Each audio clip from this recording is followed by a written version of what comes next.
Yo, what's going on there, YouTube? Yo, guys, I got another update here, man. It seems like every damn day I got another update to share with you, but this one actually happened a few days ago, and I wanted to share with you because it's an unbelievable story, and I'm just warning you now. There's going to be some language in this one, okay? So if you've got your kids hanging out and you're watching it on your TV or whatever, you may want to just warn them that probably towards the end of the video I may drop some certain bombs in it, just because I kind of get a little worked up talking about this.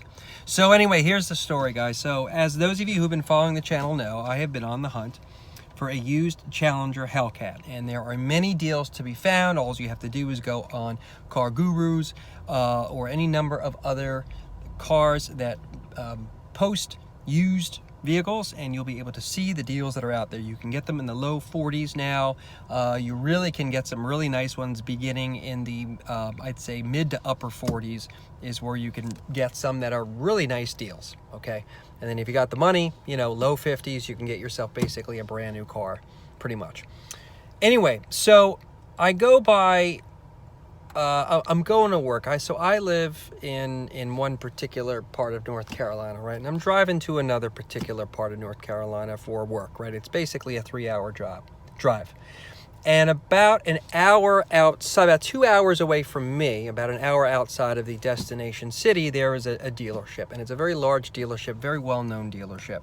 And I'm not going to use the names because I've actually own a car that I purchased there a year or so ago. My wife's blacktop Durango. It's beautiful. I had a good experience there. I really can't complain. They don't do markups above MSRP. I mean, they're generally speaking a good dealership if you want to buy a new car from, right?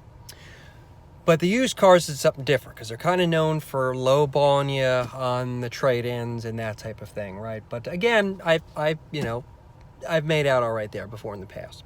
So anyway, I see on Car Gurus there's a really nice Challenger there, and I decide, you know what, on my way to this meeting, I'll leave a little earlier in the morning. I'm going to stop in there and I'm just going to check it out.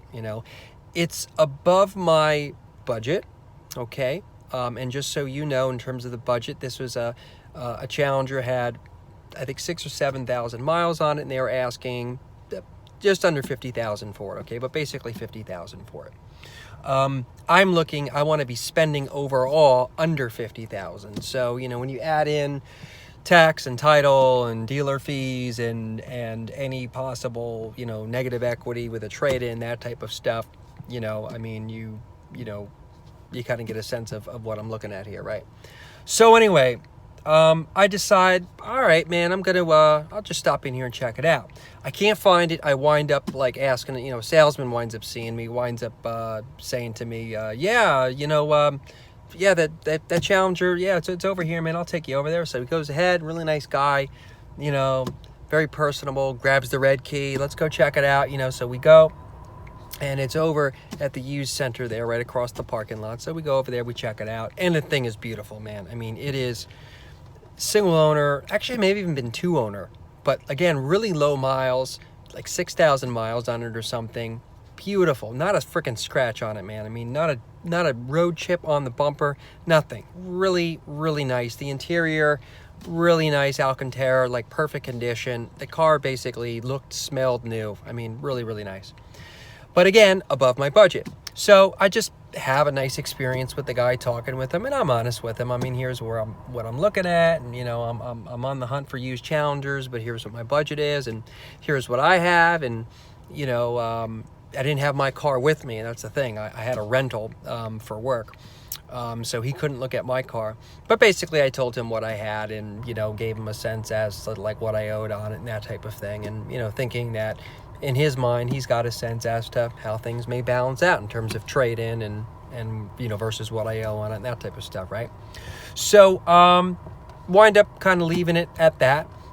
Give the guy my information. I tell him, look, man, if you get some other used Hellcats in here, more in this slightly lower price range, give me a shout. Let me know, man. I mean, you're only 2 hours away from me. I've driven much further than that to buy a car before. Let's let's do it. Keep me on your short list for these types of things. So all good. The guy winds up shooting me a text on the way home and da-da-da, and okay, great, sure. So a few days later, I get a text from the guy, and he's like, hey, man, just want to follow up about you.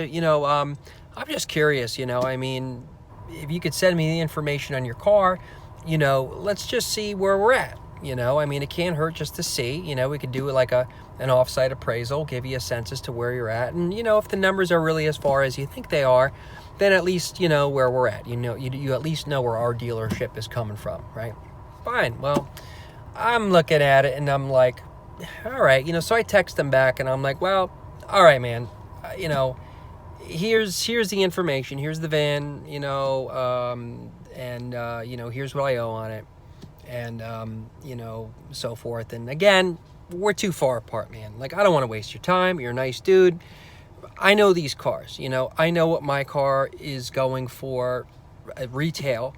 I know what the trade-in appraisals are because I've gotten a couple already. And I know the market price for these cars that you're selling. And though theirs was a little bit above, okay, there's one not far from it, location-wise. A different dealership had basically the same car in a different color, same miles and everything, a very close comparison, for about $2,000 less.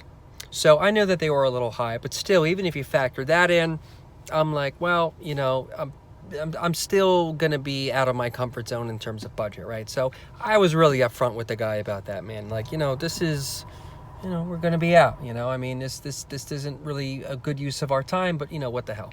So he winds up shooting me back, hey, can you send me some pictures of the car? Oh, all right.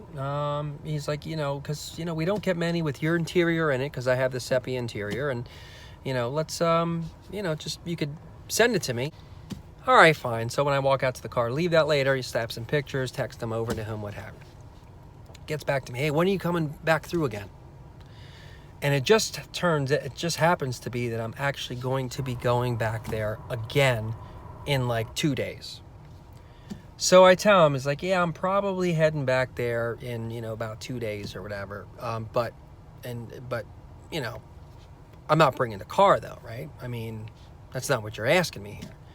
He's like, well, I mean, my sales manager saw you pictures of the car. I've shared him all the information, everything you've said about this, right? What you owe on it, what you're looking to get in terms of a deal, what your budget is, and so forth. He's interested in it. So I shoot him back some emails, and I'm like, well, I'd like to, but I don't want to put the miles on the car. It's about 300 miles round trip.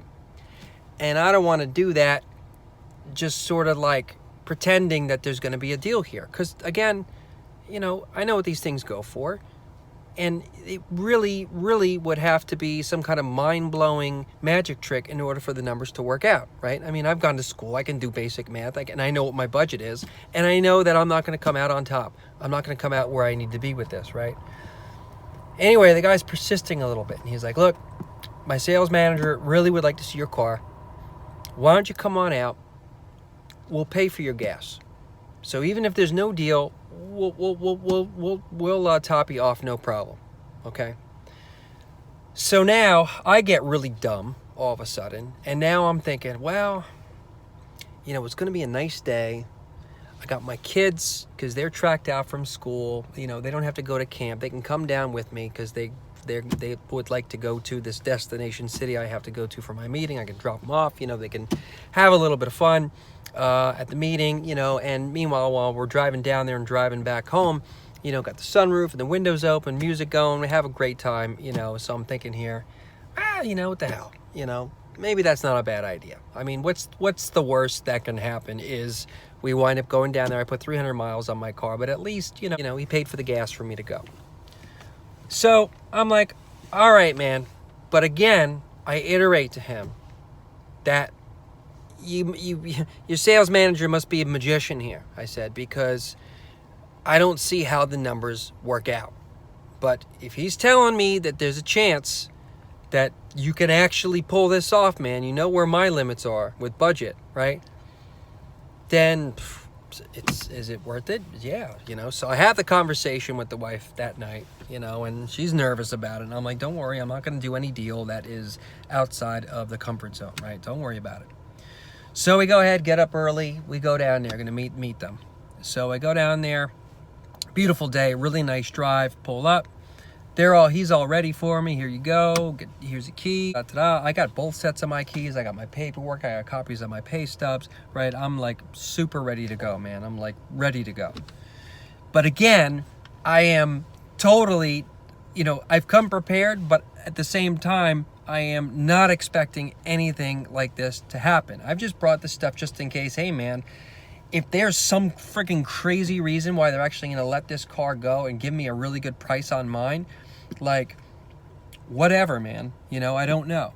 So, anyway, so they get my information. The guy goes, does my appraisal, and, you know, he and I are chatting and this and that and stuff, and, you know, he's on the phone with the credit union, and, you know, again, I'm confirming him again the number that I gave him. I know what my payoff amount is.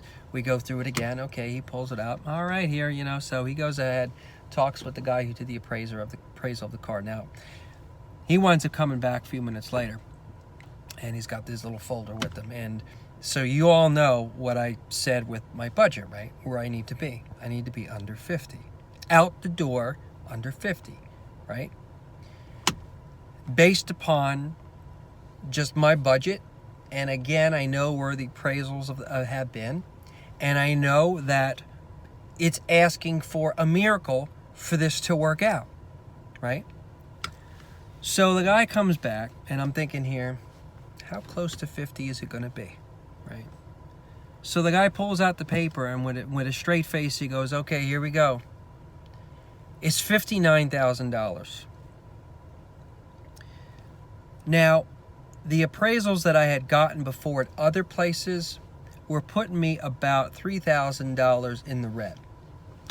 Their appraisal has got me $8,000 in the red. $8,000 in the red. And there's absolutely no discount on the asking price, despite the fact that I had mentioned this other comp several times to him. Like, hey man, about 50 miles from here, there's basically the same car, same miles, except it's a different color, and their asking price is $2,500 less than what you're asking. Okay, in other words, I'm saying I'm not paying anywhere near what you're asking for it. You need to discount this down. You need to give me top dollar for mine just for us to get even in the neighborhood. So they totally, completely, by $5,000 undercut other appraisals that I have gotten, and don't offer any discount at all on the price of the car. Now, mind you, this isn't the first time I've talked to this guy. We've gone back and forth for a week about this, right? He was relaying, he was the conduit between me and the sales manager about where I need to be and what I owe and this and that, right? So none of this is new. They know what my budget is, and they actually put out in front of me $59,000. And I'm just looking at them. I'm looking at the piece of paper, and I'm looking at it. And again, I go through, man, what have we been talking about? Here's my budget. Here's what I owe in the car. Here's what you guys are asking for in the car. Here's a comp showing you how that your car is overpriced. And a couple comps, right? Here's the deal where I need to be at. I've been saying this for a week, right? You know what he says? He goes, oh, you want to be out the door 50. And I'm looking at him. And I can't even say what's on my mind. Like, I'm so stunned that after all of this, this guy is actually saying this to me. And I can't even speak the words that I'm thinking. And the words I'm thinking are, yeah, motherfucker! Yeah! 50 out the door! What have we been talking about for a week? For a fucking week! What have we been talking about? Look at your phone. What are the numbers on your fucking phone? Look at your texts. Are you kidding me? Well, I don't know. Even if we go middle ground. And I'm like, yeah, I know. Even if we went middle ground, Jesus, it would take us a miracle to even get there. What are you doing wasting my time? Fill up my fucking tank and let's go. I can take my kids to Chick-fil-A, please. Let's go. So that was my experience. Happy car hunting, guys. It's a good one.